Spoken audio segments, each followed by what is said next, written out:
Чувствам се добре, даже не всеки кога се случи. Бих искал да помогна на някого и също да пробвам нещо ново. Да запомня да завършвам си.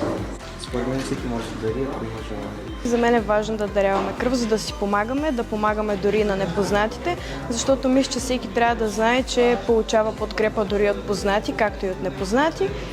И е хубаво да си помагаме, тъй като един ден това може да се наложи да го направят за нас. Няма нищо страшно, после удовлетворението от това, че сте помогнали на някой е много по-голямо. Постоянно имаме някакви инциденти, за съжаление, такива спешни случаи няма откъде да се намери някога, особено от по-редките кръвни групи. Така че тая гледна точка всеки един може да се наложи в спешен случай да му приливат кръв. И добре е да има човек едно ново.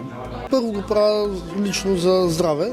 Мисля, че е хубаво периодично да се сменя кръвта, както се казва. И второ, всеки човек някъде има нужда от кръв.